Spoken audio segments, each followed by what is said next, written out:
السلام علیکم ورحمۃ اللہ تعالی وبرکاتہ۔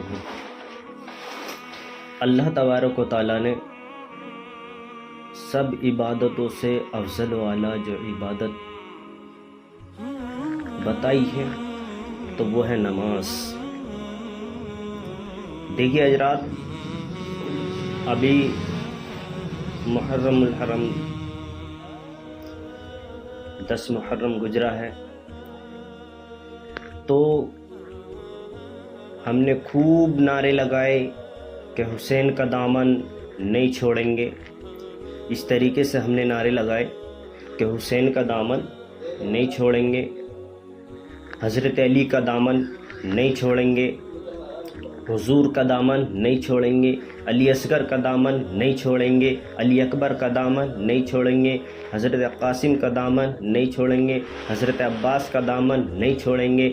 اس طریقے سے ہم نے خوب نعرے لگائے، اور جیسے 11ویں آتی ہے، 12ویں آتی ہے، اور ہم خوب نعرے لگاتے ہیں کہ حضور کا دامن نہیں چھوڑیں گے، غوث اعظم کا دامن نہیں چھوڑیں گے، اعلی حضرت کا دامن نہیں چھوڑیں گے۔ اسی طریقے سے حضرات محترم، دامن تو ہم نے کسی کا چھوڑا نہیں ہے،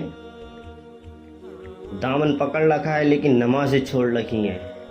ایسا نہیں ہے، اگر آپ نے نماز کو چھوڑ دیا تو حضرت امام حسین کے دامن کو بھی چھوڑ دیا، اگر آپ نے نماز کو چھوڑ دیا حضرت علی کا دامن بھی چھوڑ دیا، اگر آپ نے نماز کو چھوڑ دیا تو حضرت علی اصغر کا بھی دامن چھوڑ دیا، اگر آپ نے نماز کو چھوڑ دیا تو حضرت قاسم کا بھی دامن چھوڑ دیا، آپ نے نماز کو ترک کر دیا تو حضرت علی عباس کا بھی دامن چھوڑ دیا، آپ نے نماز کو چھوڑ دیا تو حضور غوث اعظم کا دامن بھی چھوڑ دیا، آپ نے نماز کو چھوڑ دیا تو امام احمد رضا کا بھی دامن چھوڑ دیا، آپ نے نماز کو چھوڑ دیا تو حضور صلی اللہ تعالی وسلم کا دامن بھی چھوڑ دیا۔ حضرات محترم، مین چیز یہ ہے کہ آپ جو نماز کی طرف زیادہ توجہ دیں۔ ہم نے اپنی مساجدیں 2 منزلہ مساجدیں بنا کر تیار کر دی ہیں، نیچے سنگ مرمر بچھا دیا ہے، ایسیاں لگی ہوئی ہیں مسجدوں میں، لیکن مسجد کی جانب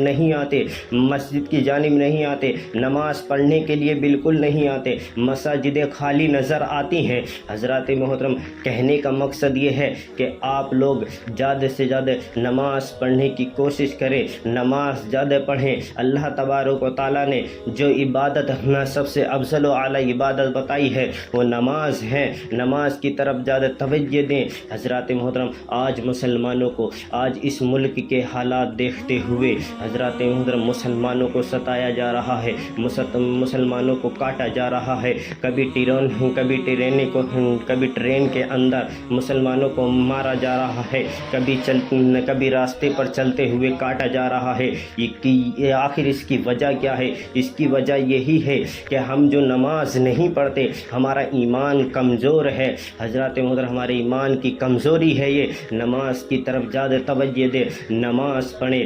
برادران میں حضرت محترم، نماز کی طرف زیادہ توجہ دے، نماز کی طرف زیادہ توجہ دیں۔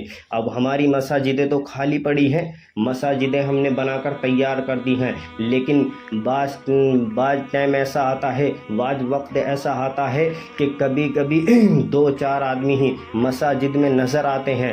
تو حضرات، آپ حضرات سے گزارش ہے کہ نماز کی طرف زیادہ توجہ دیں، نماز پڑھیں، نماز کی طرف زیادہ توجہ دیں، نماز کو قائم کریں، اپنے حضور صلی اللہ تعالی وسلم کو راضی کریں۔ جب حضور صلی اللہ تعالی وسلم تم سے راضی ہو جائیں گے تو انشاءاللہ اللہ تبارک و تعالیٰ بھی ہم سے راضی ہو جائے گا۔ آپ اپنے ماں باپ کو بھی راضی کریں، اگر آپ اپنے ماں باپ کو راضی کرو گے تو حضور صلی اللہ تعالی وسلم بھی آپ سے راضی ہو جائیں گے۔ جب حضور صلی اللہ تعالی وسلم آپ سے راضی ہوئیں گے تو اللہ تبارک و تعالیٰ بھی راضی ہو جائے گا۔ حضرات محترم، ان سب کے دامن مضبوطی سے تھامنے کے لیے ہمیں نماز کو قائم کرنا پڑے گا، ہمیں نماز نماز کو قائم کرنا پڑے گا. اگر ہمیں ان کے دامن کو مضبوطی سے تھامنا ہے تو حضرت نماز کو قائم کرنا پڑے گا. اگر حضرت علی کا دامن ہمیں مضبوطی سے تھامنا ہے تو نماز کو قائم کرنا پڑے گا. حضرت امام حسین کا دامن مضبوطی سے تھامنا ہے تو حضرت نماز کو قائم کرنا پڑے گا. حضرت علی اصغر کا دامن مضبوطی سے تھامنا ہے تو نماز کو قائم کرنا پڑے گا. اگر ہمیں علی اصغر کا دامن مضبوطی سے تھامنا ہے تو نماز کو قائم کرنا پڑے گا. نماز کو قائم کرنا پڑے گا.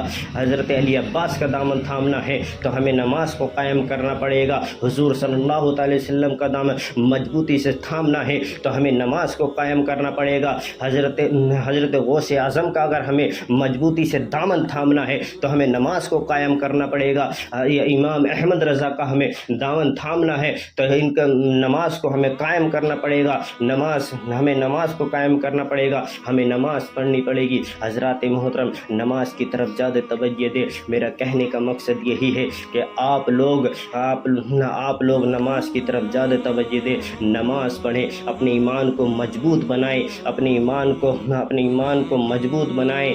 نماز پڑھیں، نماز کی طرف زیادہ توجہ دیں. حضرات محترم، آپ نماز پڑھیں، انشاءاللہ تعالی کہ ہم